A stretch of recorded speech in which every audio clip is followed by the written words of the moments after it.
Hello, everyone, and welcome to another episode of the Crystal Core Radio Podcast. Brian and Chris here joining you, and ultimately we'll see if anybody else pops in. There's a couple of people that get busy with work from time to time, but we're back with you guys covering the latest gaming news and so much more. We got two main stories that I think are going to be the crux of the podcast, but we did get into our conversation around New World and AI and so much more as a part of our pre-show. Today, we're going to be focusing in on the declining sales of Square Enix. Is exclusivity completely to blame, or there are other ongoing mitigating factors that are going on with the industry? As well as this week, Nintendo announced that they are suing PalWorld developer Pocket Pair. And this, in and of itself, comes at a very inexpicuous time. I can failing on that word. But first, let's go. That's where I actually want to start the show off with, is the PalWorld discussion. They're suing for patent infringement, not copyright infringement. Correct. And they buddied up with the Pokemon company, and they waited, God, what has it been? 6 months, a year? I mean, they've been hanging out. They only got the patent in June. They filed for the patent this year after PalWorld was released. They got the patent in June. And they got the patent? Or they filed in June, got it in July. No, that's not how that works. Is that how that works in Japan? It might be how it works in Japan. The patent office processes your patent. The fee is based on the size of your company and stuff like that. You pay a fee, and it goes before a group that is supposed to look for, is anybody else already doing this? So it cannot be infringement on day one if it already exists. It has to be novel. And doesn't this also kill this would be like me changing innovation? My name to Brian and then coming after you in that order? The only other thing I can think of that's a patent of a gameplay system is what WB did with Shadow of Mordor and that with the Nemesis system, which they've never used it ever again, and people can't use it, and yet they're doing devs and people be like, man, I'd love to be able to use that system. That's like Kodak patenting the digital camera and then not using it because they sell film. I think that's how that went. That could be slander. I don't think they're a company anymore. It's okay. I didn't mean it. Meant it as a joke. It would be like a hypothetical. I think that's what happened. It could be hypothetical. What's the term? Not financial advice. It's like, what do I need to say? What do I know? I'm just an idiot online. Okay, so what? I thought it was patent infringement. What is the patent? I just heard it was multiple patents, and the PalWorld was okay, what is it? That's where I left off. This is such a joy for me to be able to sit down and walk you through this, because it is this. It feels like we're watching a comedy. Oh, hey, here, check out this other reality that exists. No, this is our living reality. It's the player throwing a ball at a first one at a dinosaur. It's like Pokemon they literally illustrated the throwing action and it hitting a dinosaur. The first one to throw balls at dinosaurs? I don't think so. I don't even. Because there's been many monster taming games, because that's essentially kind of the core of what it is. As I said in my video review, it's like the latest in the cockfighting RPG saga, because you're getting these monsters and you're having to fight each other. The original. This would be like Jackass being like, you're the first one to tase a guy in the nipple, and it's like, as dumb as that is, I also don't think you are. As dumb of a patent as that is to hold, I don't even know that that's Pokemon's. I don't think it's their original thing. But it's not even the look, as Cosmos puts out. PalWorld looks like Pokemon. It literally is not even about how they look. They can't copyright kind of an art style, right?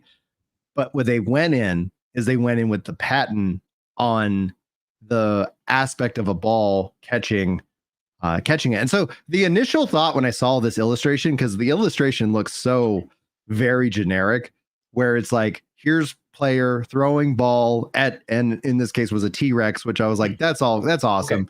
Okay. Can this just be a cease and desist? Can PalWorld move to boxes and we're good? Right, that's exactly where my first thought was. Is well, let's just not make it around. We're throwing boxes. More passive aggressive than moving to boxes that are red on one part and white on the other. There would be nothing more just wildly passive aggressive. Yeah. just not circular. And I wonder what's going to happen, because I'm going to tell you this hands down.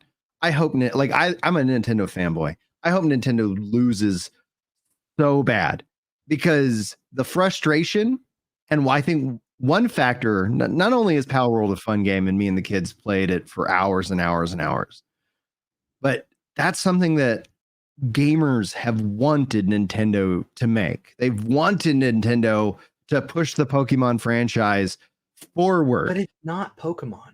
It's not Pokemon. Like, people are like, it's Pokemon with guns. And it's like, okay, so you said Pokemon in the description, but like with guns. And it's building, and it's all this other stuff.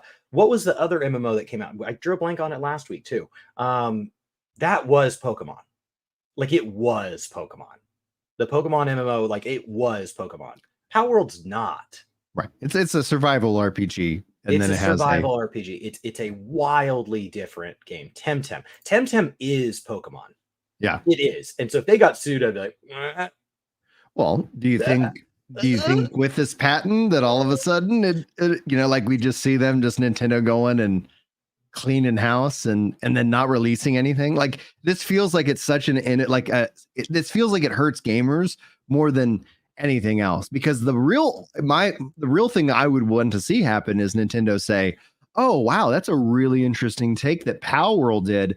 Now let's do it with our Pokemon, where everybody's got that nostalgia, like walking around with Pikachu, walking around with Pokemon in that kind of environment, like in a survival RPG. Like, how could it not sell? Dangerous suing No Man's Sky, and it's like, well, they have space and we have space. It's like, yes, but they also land on planets, which I think Elite Dangerous does now. Something's making a noise. Oh, sorry. You're good. So like it's Elite. It doesn't make any sense. Like, they left your genre. They do have very similar designed characters, and if Pokemon only had the 151, I'd agree with that. But Pokemon at this point has like 15,000 Pokemon. So how are you supposed to draw creatures that don't look like any of them? Like, they don't even put them all in one game now, because it would be too many. Right. And then it goes back even further. Pokemon feels very heavily visually inspired from Dragon Quest, from and it's like, when you go look at the images, they are side by side, like Zubat. Oh, right, looks like a Drake. Like, it's like, so the looks like, I was never like, there's just no way. There's things can take inspiration. Art inspires art, and same thing happens in game design. And that's why these patents, this move by Nintendo, what WB did with the Nemesis system, as best we can, like, we should try and Nintendo needs to feel a financial hit because of this action. They shouldn't benefit from it, and that's the only real way that the industry can kind of learn, because this stifles innovation. And what could we see happen?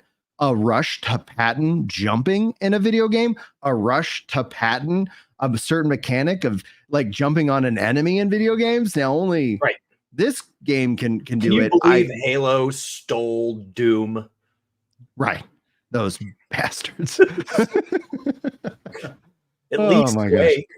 Call of Duty's just, Counter-Strike, but different.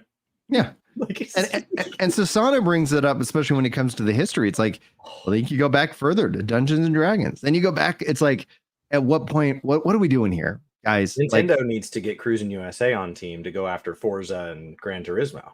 Right. Racing mechanics. You drive a car around a track? Patent. It's like, get out of here. And the important thing to note is that you need to sue from a point of, you also weren't the first. Right. Like Cruis'n USA was not the first racing game. It was just one of them.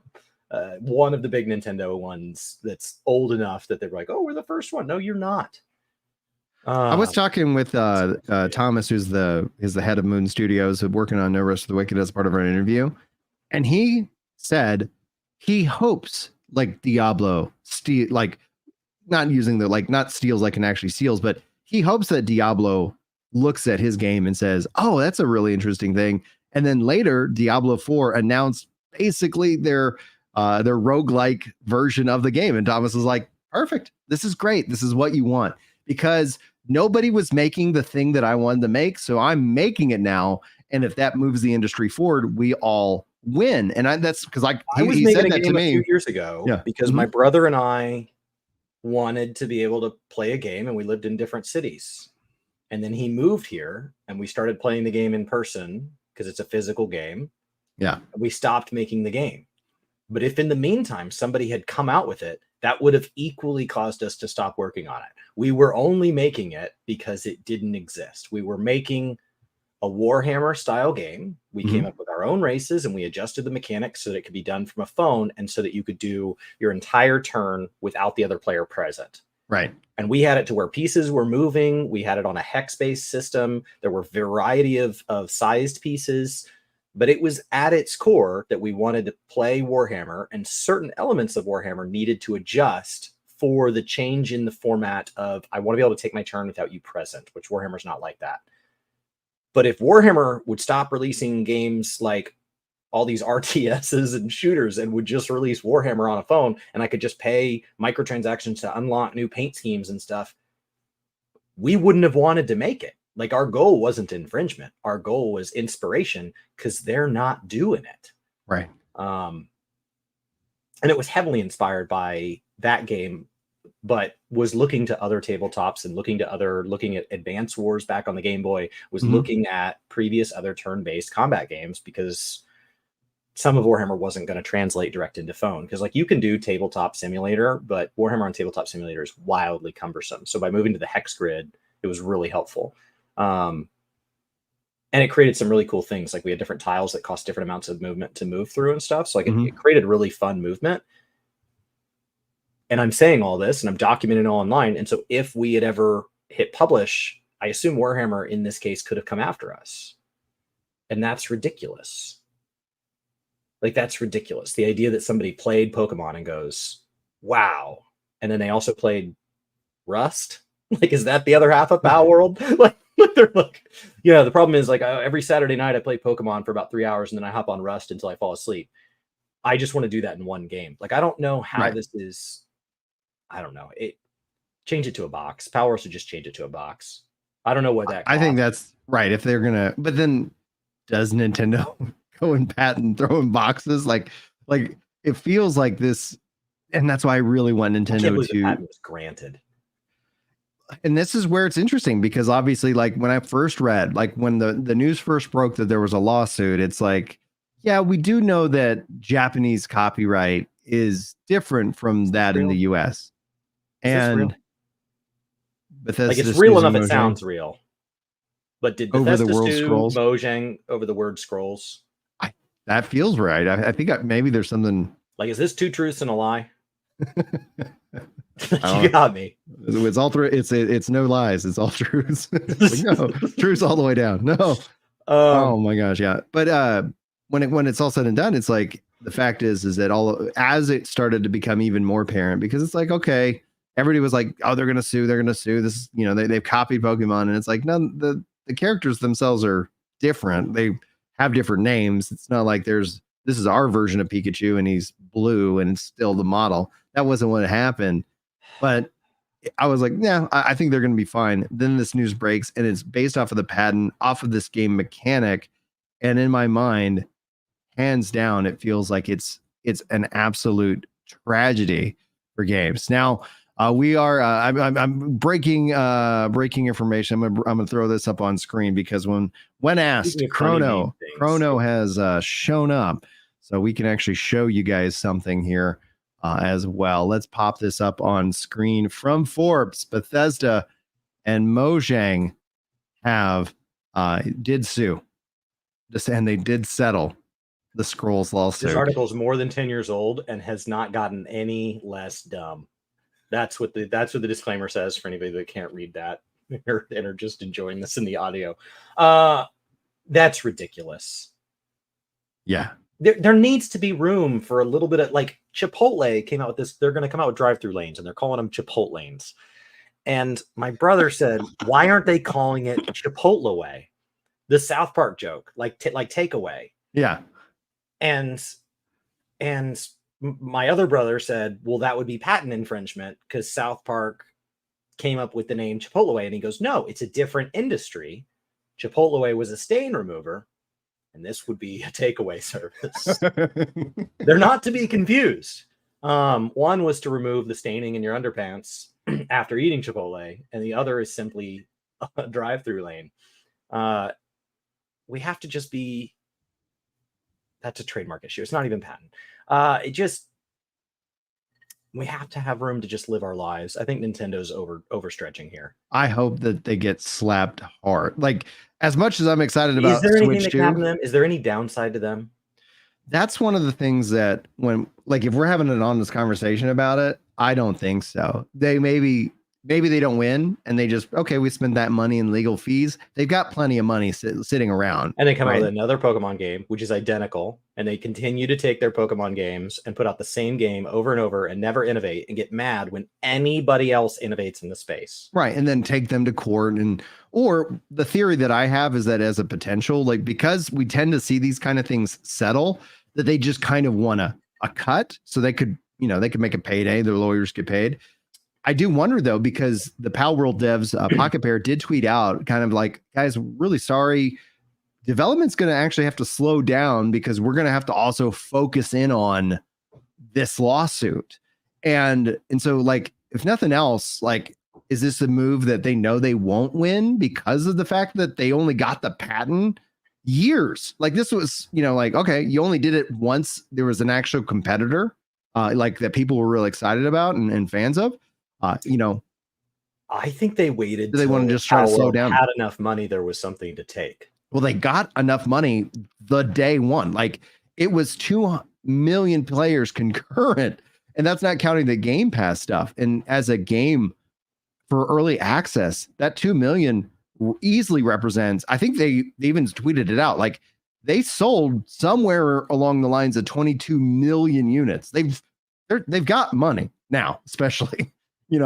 So yes, maybe they were waiting. I hope that it cost $22 million internally to change balls into boxes, and Nintendo can kick rocks. I really hope let's Nintendo move on to the next rocks. story, because we've got a bunch of stuff happening this week. Yeah. Blizzard. Yes. Blizzard let go of like a lot. Like, it's letting go of a lot of people. It's like every month it's like, and another round. Did you also see? So the receipts are claiming, I don't know if these have been adjusted in their dates, but they're claiming that these were layoffs that were already planned prior to the acquisition. That's the word. That's the word. Yeah. Now, whether or not that was just Bobby writing promise that my dickish behavior will continue on a Post-it note and slapping it on a wall, or if this is actually something, and acquisitions tend to result in layoffs, but like, when you divide it across all of Xbox, they're like, oh, it's only 3%. But when you target that 3% at a specific studio and it's 2,500 people, and you say, okay, but 800 of them are going to come from this one group, who all does that hit? Like, typically the way this is hit is this has gotten rid of like the BlizzCon team. This has damaged the cinematic teams. This has damaged the storytelling teams. And it has utterly decimated QA. That's QA is when we see that tends to, at least it feels like to me, I'm not a management guy, but it feels like to me that's what always seems to get slashed in these big studios. QA, I felt, especially when we talked about AI in the pre-show for this podcast, QA was like, I think that's going to be one of the areas that either improves across the board because you can actually run more tests through AI based off of player feedback, or you're going to see those departments become completely AI driven with maybe one person of oversight. So it's that. And here's the problem with that, because, like, again, we're talking layoffs here, but there's another brewing problem with that. A lot of people cut their teeth and get into game development through the process of QA, establishing that kind of that entry level, like, they're not really paying me much, but I'm playing games and I'm here because I love it and I'm helping make the game better. And then I get a ton of innovation comes out of it. It does. Whether or not you like it, my understanding, at least the narrative they're spinning behind Duolingo's new AI-driven features, whether or not you like them, is that it started with a guy that was on the support end of things and was like, we could do some of this with AI. Like it's somebody who knows the inner workings of your game and is viewing it from a non-development lens. So like that is a fresh set of eyes. It's a great place to start. Yeah. So I don't like, you're cutting out, what you're doing is you're giving up on your future culture. You're writing a check that's going to get cashed in 3 to 10 years when your current talent is at a point that they are qualified and ready and able to go off and do their own thing or retire or focus on their family life and are tired of the crunch or whatever. And they naturally and reasonably take some time away. It's not a failure on the industry's part that people do move around in their careers, but you have nobody to replace them. So like, I don't see how these layoffs. QA is my immediate assumption. My immediate assumption is that it's a 3% layoff, and I don't have receipts to back this up, but my immediate assumption is that it is 85% just QA. That 3% is entirely what shareholders consider overhead. The thing that obviously like will, from a gaming perspective, it never feels good. It's like, hey, oh man, sorry you lost your job. But then also in that same kind of announcement, in another way, then Microsoft announced that they're spending $60 billion in stock buyback, which is like, you could have kept these guys, like, could you have spent 50 billion in stock buyback? Now, if their jobs have been completely like, they were like, yeah, we knew that we already had somebody who was doing this and they're going to continue to do that, and that's not something we need. Like, that's fine. But it seems like all of this news, just no matter what, it doesn't come off feeling like, hey, thanks for suing that company that made the really fun thing I enjoyed, Nintendo. Hey, thanks Microsoft. The joke I made about all of it, because this latest round of news was last week after the PS5. I said, yeah, just give Microsoft a couple of days and they're going to find a way to take the bad news and bring it back with a focus in on them. And that's exactly I Googled what bad happened. News gaming and we weren't even in the top 10. Let's cut some people.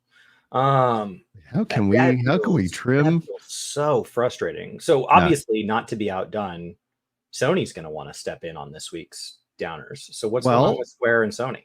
Well, we'll get to Square and Sony because that's a good topic. But on that note, though, the head of Concord, the head developer, has stepped down and left Firewalk Studios, which I think everybody's just waiting for either that studio to completely crater and Sony to cut its losses, or them to announce they've already also been working on this other project, and here's our next thing, and we've learned so many lessons. I just don't think it's good news.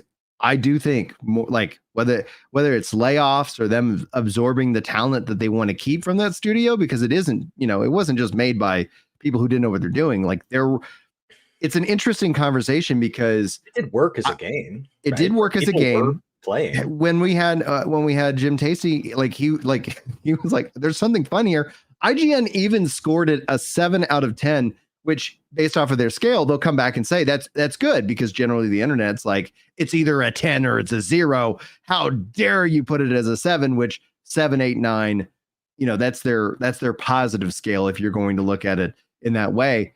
And so then it brings up that question, like, is it a good, like, if it's a good game, like, what does this even mean if it can't survive? And Sony in and of itself says, such a mistake. That's such an IGN mistake. We should have done -5 to +5.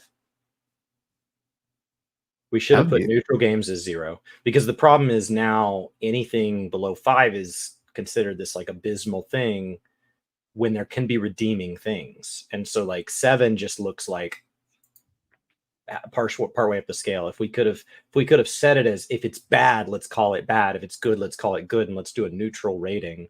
Right. But instead, everything has to be given a 7.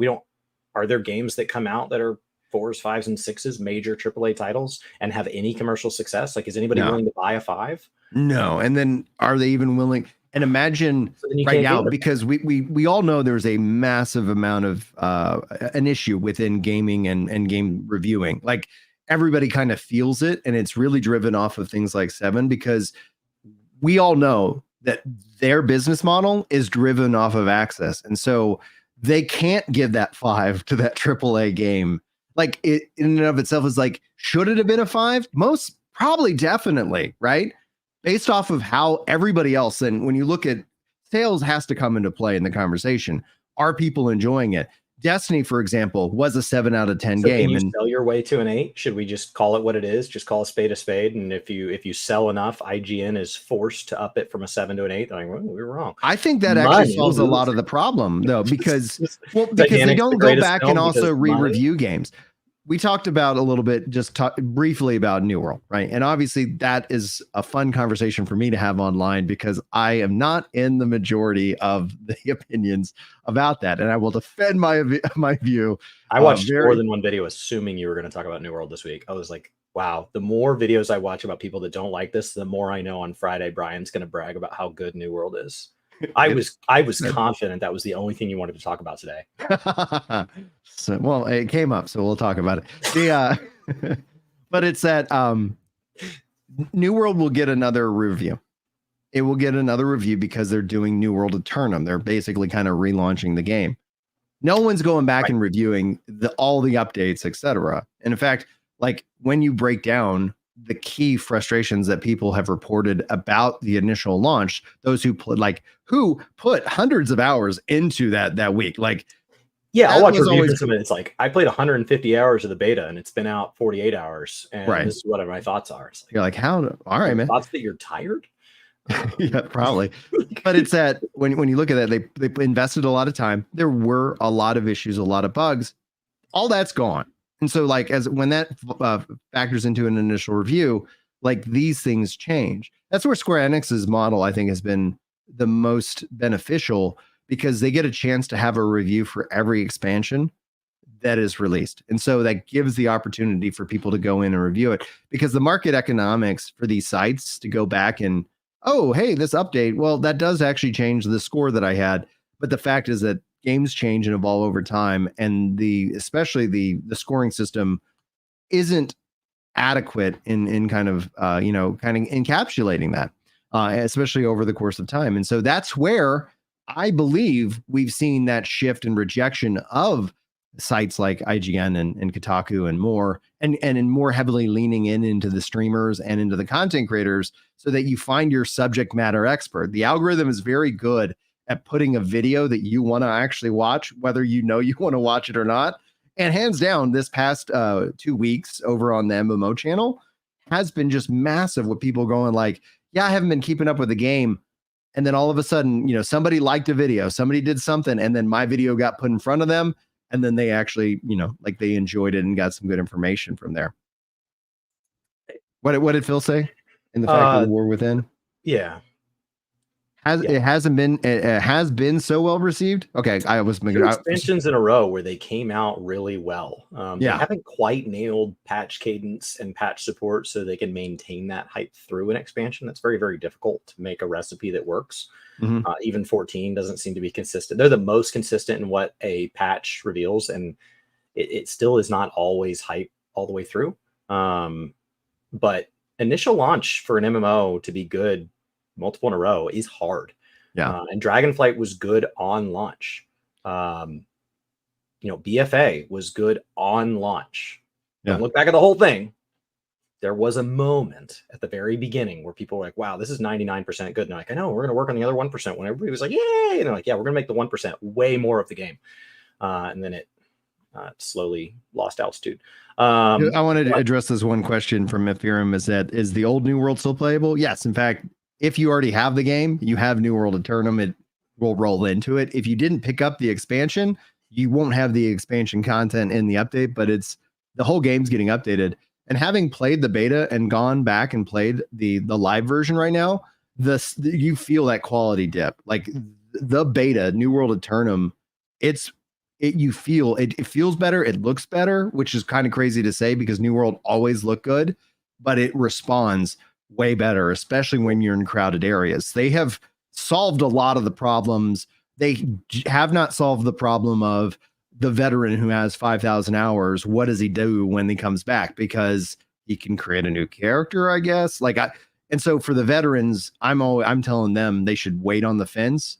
But for brand new players, I think it's going to be interesting. I do think we will see this game show up in Game Pass and PlayStation Plus at some point, though, namely because they benefit from players. These games benefit from players. It has a critical mass. It is not It is not Final Fantasy 14, where if you go through ARR by yourself, it's the same as if you go through on a big launch weekend. Like it benefits from a crowded area. I agree. Yeah. You know what New World feels like to me? It feels like I don't know if your high school had one. Some do, some don't. But like a shop class where there's a auto body and mechanics class offered, and the teacher has an old hot rod, and the kids are going to work on this hot rod. They're going to do the body work. They're going to work on the engine. And so like my school had the teacher. He drove race cars on the weekends. Yeah. He went down to Ennis, Texas and did drag racing. And so anytime he tore a car up or something, the students would be what kind of helped him rebuild it. And so mostly it's an advertisement for how good Amazon is at server scaling and how good they are at publishing and how well they can market something, even when it has overwhelming frustration from the community, that they can overcome that. And like, it just feels like this example of like why you should trust Amazon. And the thing itself doesn't matter. Nobody buys that car from the teacher, and it's probably not done profitably by the teacher, but it's like, it's an advertisement for, so it just feels like they're trying to show like what they can do. Like it's a chef teaching other culinary students, as opposed to like Final Fantasy and World of Warcraft seem like they're actually trying to make money at running an MMO. I don't know that Amazon Game Studios needs to make money at running an MMO. I don't think they need to. I think they are profitable from the volume in which that the base game on Steam alone has sold. And that's where I think that they're looking at, and this is where, you know, obviously a theory comes into play and your perception of AGS comes into play, because if you believe that this is just a cash grab, then every little sign you're like, yeah, of course, they're just going to release it on console and dip out. But if they are smart, everything they do is benefiting their next MMO, which they already announced in Lord of the Rings. And Lord of the Rings solves one of the bigger hurdles that New World has always struggled with, is nostalgia. It is not a nostalgia game. And when you talk about World of Warcraft and Final Fantasy and the big MMOs, not the offshoots, but the big ones, they have something rooted in gaming history where we played it in some other form, or it's been around so long that it's, you know, it's hitting retirement. At some World point. of Warcraft built that out of nothing, and debatably by some still hasn't built it. So like there are people that argue that the lore of World of Warcraft sucks, so that the lore is not present in the game, or so like World of Warcraft is a game because it's a game. Like it's become manifested on itself. Like a WoW expansion now is important because it's a WoW expansion, like just intrinsically. And it doesn't have to be that the story is good. It can be, but it doesn't have to be. Right. Because there are so many players that play the game who don't care at all about the story. As opposed to like Final Fantasy players, if you say you play the game, I mean, there can be players like Xenos who have been around a long time and have now engaged in the story, but have said, it's not why I play. And people are like, that's wrong. That's wrong. And so like if the story were to ever take a long-term chronic multi-expansion decline, it would lose something. But like, WoW, it's an IP simply because it's an IP. And so it feels like Amazon's heading more in that direction. Like I understand they're trying to make their story a thing, but it feels like they're hoping to make it to a point where people play it just because they play it. And it's like, well, New World's been around since New World. And like, you just like it. You like it. My experience with many MMOs, when after they're like, if you go any period of time back, 10 plus years, MMOs take around 3 years to truly kind of find their footing. And that's right at the marker where New World is stepping into. And it'll be interesting to see, because the other thing at play here is that when we talk about the landscape, this is crossplay with consoles for this game. It also does not require a subscription to play this game. And so it immediately, at least, is offering something for somebody who's out there looking for an MMORPG to have the ability to like, oh, wait, I don't have to financially commit all of this money and time and resources and a subscription just to experience your game.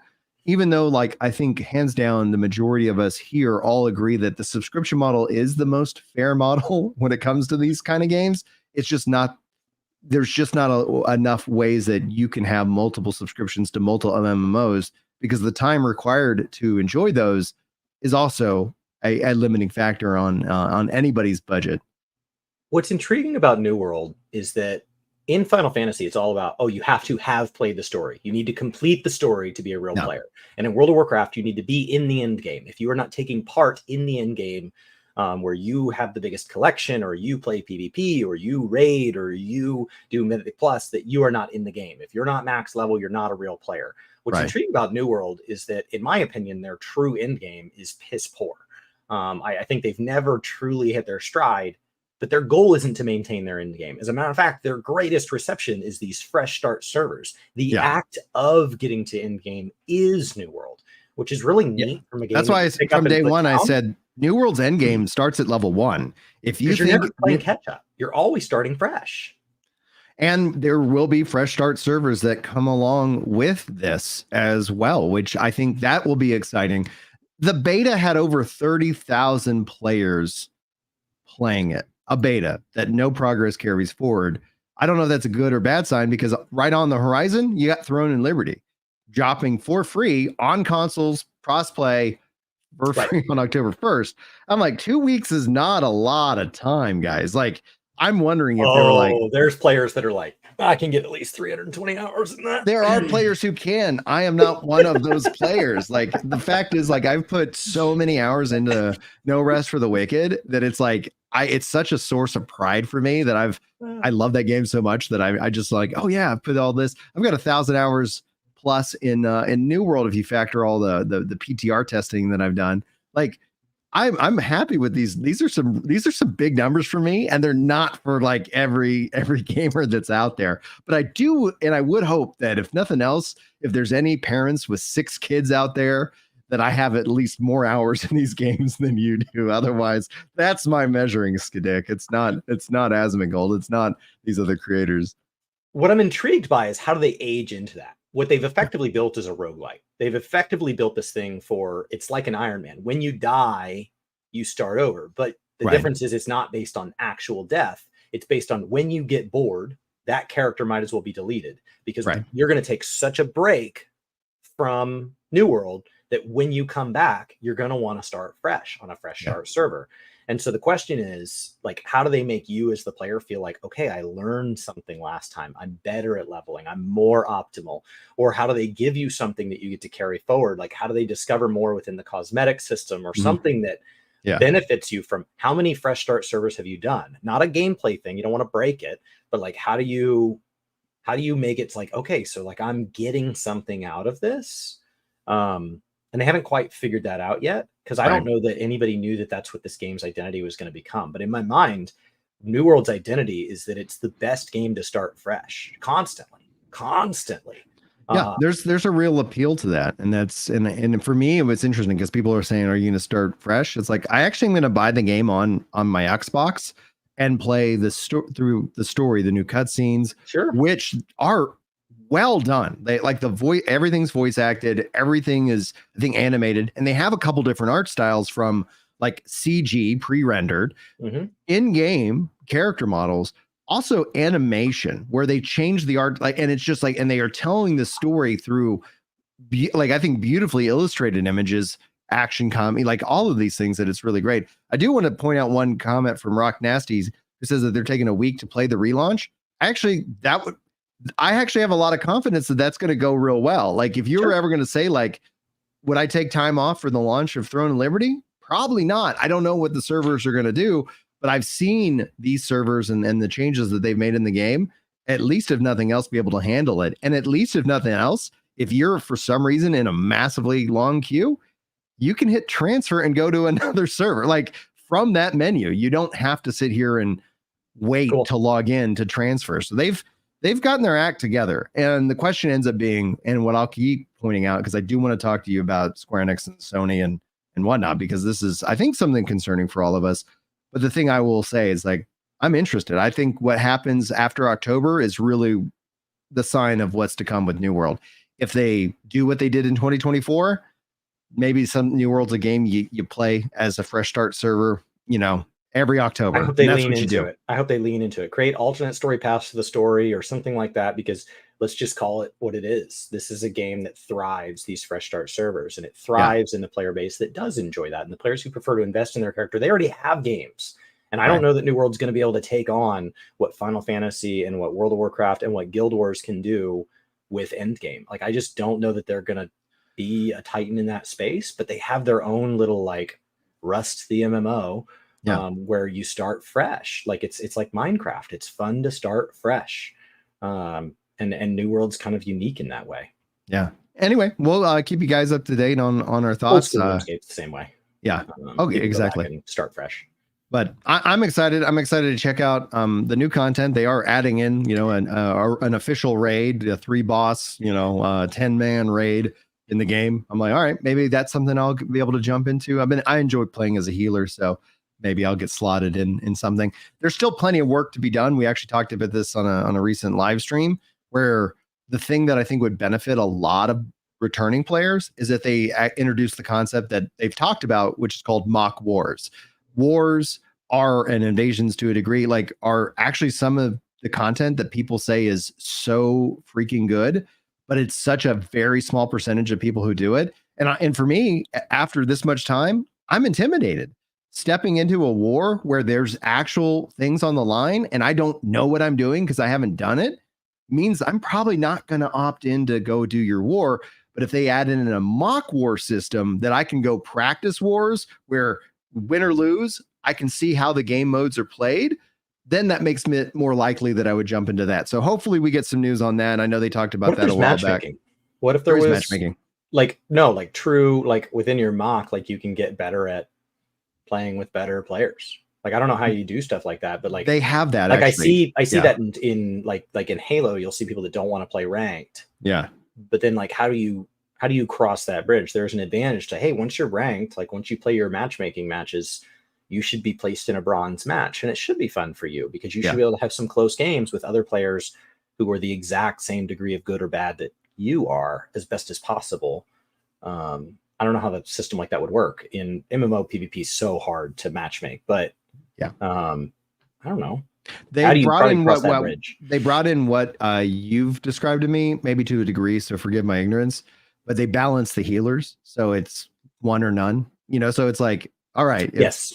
So it's like, okay, if you got healers, we're gonna sync that up. If you don't, then you're not gonna sit here and worry about it. So it's like, I was like, oh, that's smart. They've got some of that in spades. It's gonna be interesting to see how it's received, and I'll be keeping you up to date, Chris, because I like the game. I'm a fan of it, and I'm excited to see more people to get to experience it. And it's going to be interesting whether it's successful or not. But speaking of successful or not, Square Enix recently announced that both Final Fantasy 16, Final Fantasy 7, Final Fantasy 7 Rebirth have all underperformed to their expectations. Yeah, you made a face. I was going to be like, all right. What are their expectations, first and foremost? Because if I set my expectations at, I'm going to have a bake sale and I'm going to make 100 brownies and I'm going to make $2 million, I'm going to fall short. So it was interesting because there was a former finance guy who worked for Square Enix, and like over a year ago, he kind of basically spelled out how ROI is calculated for these games. So let's say it costs you $100 million to make a video game over the course of 5 years. Mm-hmm. They would look at what, if they put that $100 million into the stock market over that same period of time, what would their return have been? And so then they measure the return on the game based off of market performance over the development time frame for these games. And I would say that seems reasonable. He said, at least in his example, for when he would do it, like market was averaging around 14%. So roughly speaking, for 100 million, you would expect that you need to at least make 115 million plus, obviously the cost of the game plus your money back on it. The thing is, the games have gotten way more expensive. And what's interesting also we've seen is that how they used to actually finance them has completely changed. When money was like at 0 or 1%, right? And especially in Japan, they kept it like at 0% interest. You're like, what are you doing? You could hold on to your capital and you could just pay them from the financing. That has changed. And as the price has gone up, all of a sudden you start to see a lot of stress in the system. And so I think when it comes to underperformance, a huge factor is that they've been signing these exclusivity deals. And the thing that I would give my right arm for is to know, what do they make from that exclusivity deal? Was it enough to truly cover the spread of what they lost in hype? And while I would say Final Fantasy 16 being on PC is a huge win, I think the numbers for Final Fantasy 16 on PC, if it came out at the same time as PlayStation, day and date, it would be astronomically much larger. So I think on its face, if you're taking a Finance 101 class, it makes sense to weigh any financial choice you make. I'm going to start a business. I'm going to manually manage which stocks I do in the stock market. I'm going to try a rental property, to say, okay, if I had put the same dollars, $100 this year, $100 next year, and $100 the year after, into the S&P 500 for each of those years, and then in 5 years, we're going to check back in, what is the total net worth of my business? What would the net worth have been of my index fund account? It is a fair and reasonable way mathematically to say, did you do a good thing? The problem is that we don't all want to sit on our hands and eat soup at home and sit around and let the S&P do it. At some point, we have to live our lives. And so if you got joy out of running your small business, if you got joy out of learning about these businesses or whatever you're doing, that is a value. And if in the meantime that provided healthcare benefits and provided jobs in your local economy, that has a value, even if it meant total dollars got missed out on. The other problem is that by doing this, you are now having to forecast the market, which is something you're self-admittedly not good at. And you're saying that a game made in 2007 and released in late 2008 with a quick turnaround is an inherently good game because it outperforms the market crashing. Amazing. And a game released developed in 2008 and then released in 2010 after the market rebounds is intrinsically bad. You are saying at a fundamental level that when the market is good, we should fire everybody and sit on the sidelines, and that when the market craps itself, we should suddenly pull all these developers out of all these other industries where we sent them to get jobs and have healthcare and provide for their families. And we should say, oh God, you got to make a game. The market is in bad shape. How could you possibly know that? When was the last AAA game that was developed in under a year? Yeah, I would say they used to exist. Final Fantasy was a good example of a game that took, 1 year and then the next. So it's like, even if they were working on some things behind the scenes, like we don't see that kind of turnaround, because it's a good counter to that kind of view. But that's why they look at it from a market average perspective, because averaging takes in the highs and the lows and evens it out, so that essentially you're like, okay, this is essentially kind of what we're shooting for. And I think it's a fair thing from a financial perspective. The other problem is that we're not, like, somebody said this, and this is something I thought was a very interesting kind of way of looking at one of the problems that's rooted right now in Square Enix. And it's not like the story isn't 100% its exclusivity. I think that's cost them some goodwill. I think, especially as somebody who would love to pick up, I own the Final Fantasy Pixel remasters on every platform that they've released it on. And if they released it on an Xbox, I would happily buy them again, because I like that franchise and I like that they went and did that. And that's just my way of saying thank you.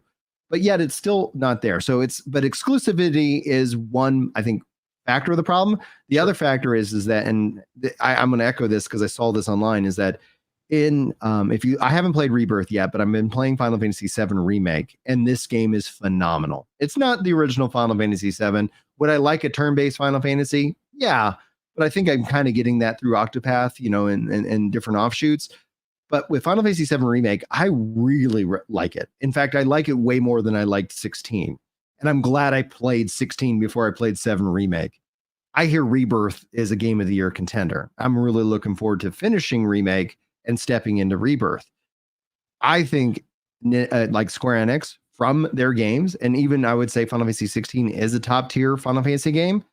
They have done so much damage to the brand, even with Final Fantasy 14 1.0's release, that in order to truly get themselves out of this hole is to reject their exclusivity deals, but also make Game of the Year contending games every time they step up to the plate.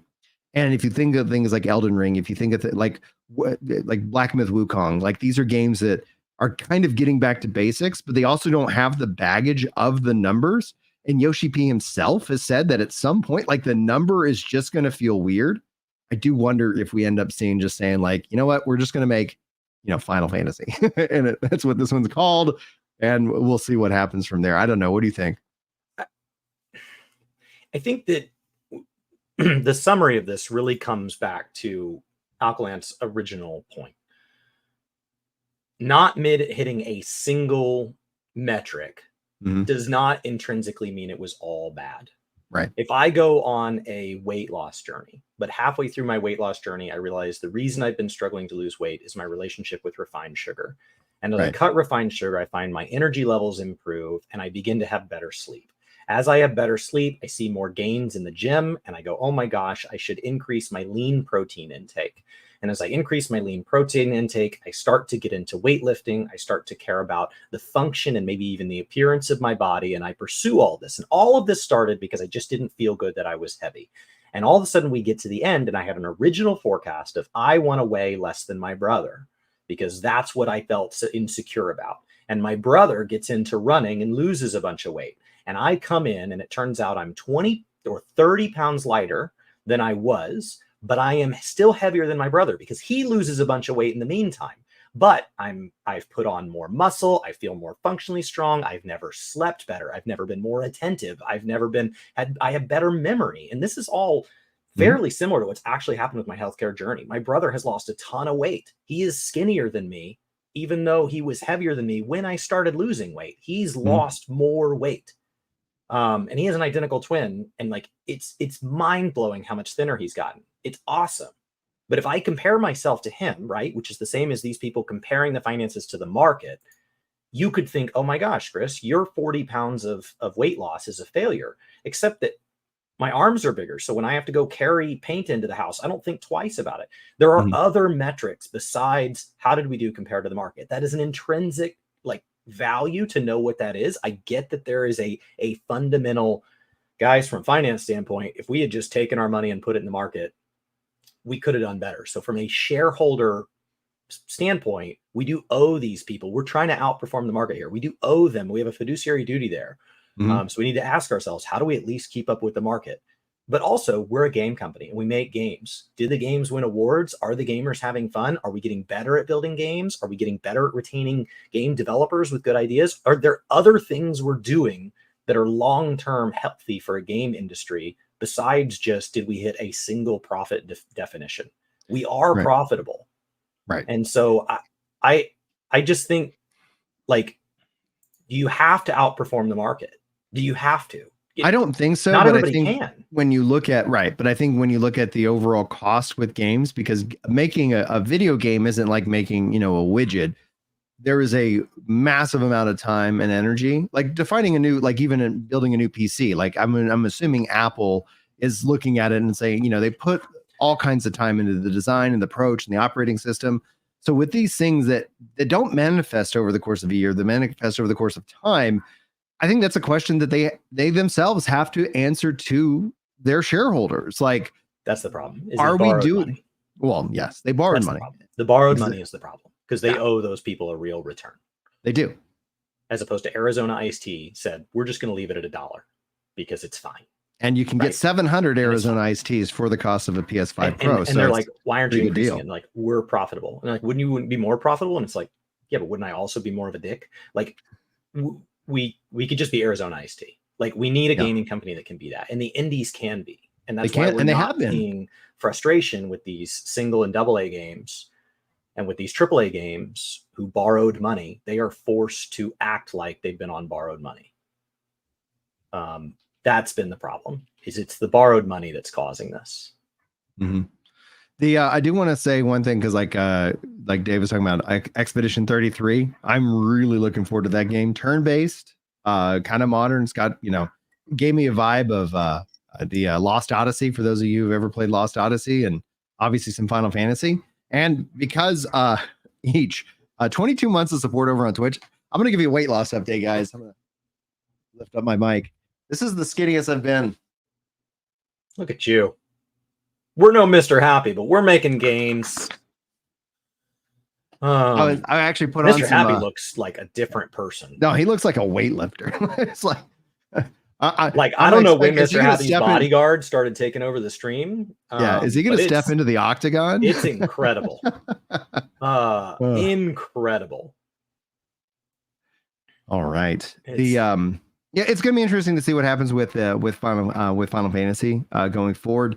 16 also not on Xbox, but it's now finally on PC, which I can't tell you how much of a relief it is because of how much we as Final Fantasy players love the story. Being told that you had to wait, and tip of the hat for those of you who've waited. For some reason, I've been able to avoid Rebirth spoilers and stuff like that. So I'm like, great. I'm looking forward to playing it. The thing that was most shocking is there are some story stuff that they changed in Remake. And I'm like, all right, what's going on here? Very curious about this. So I'm having a good time with it. But yeah, I think Square Enix has to build that quality. And that's what they've kind of announced. And that means less, of these silly, these side projects that don't do so well. Because I think that they essentially need to establish their dominance within that brand. And it comes from having, I think, hopefully the right people in place. Now, Chili says, well, Brian, maybe 16 is coming to Xbox sooner than you think. It's not just about 16, because, like, what kind of deal does 7 Remake have? It's been out for over 4 years, on Sony, not on Xbox. On PC, we're waiting for Rebirth to come make its way to PC. I just want to see that kind of set down to their side, because I want people to be excited about these games. And time again, when we whether you like Starfield or not, the hype of Starfield and the fact that you could play it pretty much anywhere led to more people being excited and more people playing it.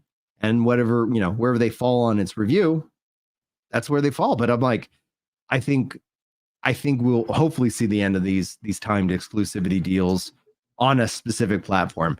At least, if nothing else, stop cutting out the PC market out there.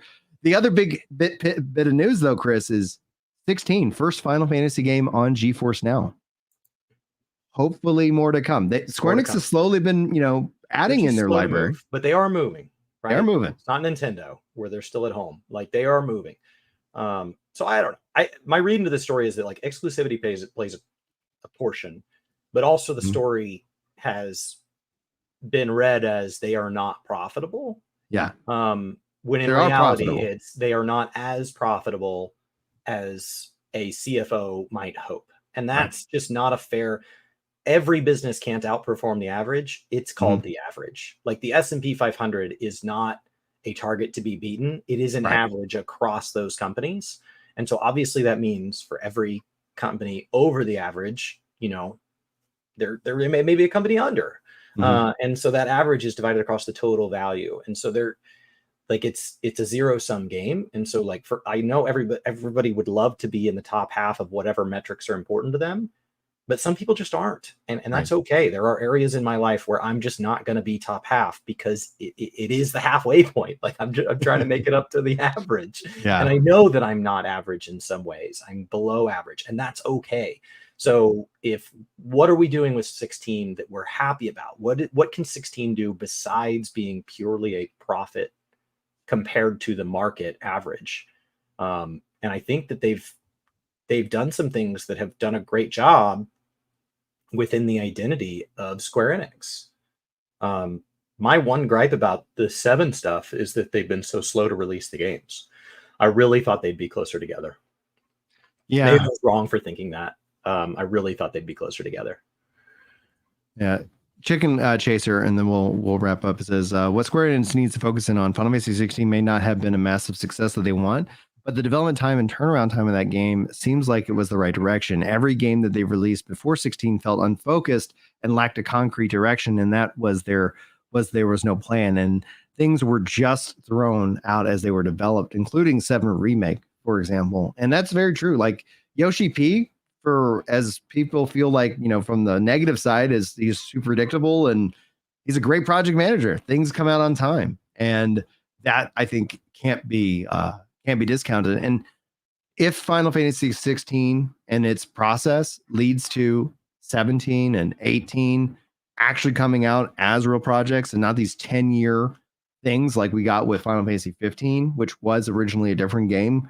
Like if this can help streamline that the development process and we can start to see the quality of Square Enix Final Fantasy games, I think reach like that you like must play status for like you don't have to be a fan of Final Fantasy.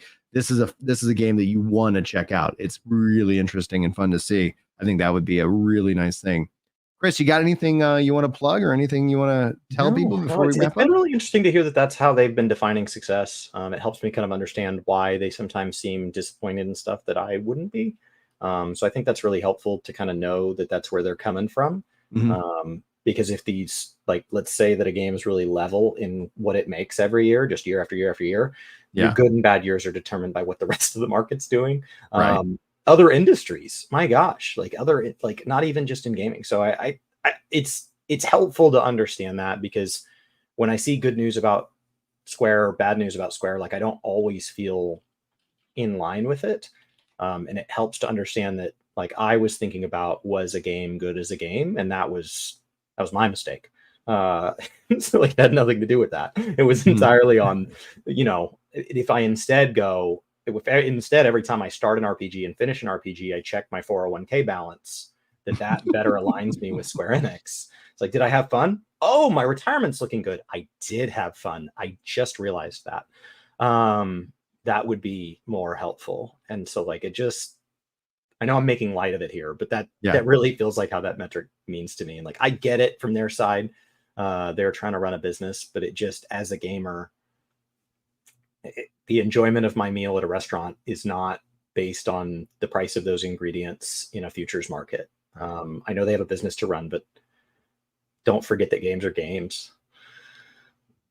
That's good. It's good final advice. Now, we said that we're not going to be covering the live letter, which is next Saturday. You're out of town. It's I'm already out of town. Are you here next Friday, or are you out of town Friday? I'm out of town Friday and Saturday. Cool. All right. Well, I know I'll be back with you guys next. Check a bucket list item. I only have 2 left, and then my wife can murder me for a younger man. Wait. So I'm documenting it here. It's okay as long as I get these other 2 things done. Got to get the bucket list. And we've almost got those scheduled. We've got one scheduled for, I think financially we're going to be able to afford it in 2027, and the other in 2028. They're both going to take a little while to save up for. So anytime after 2028, guys, I've said it here. I'm not upset. Don't look into it.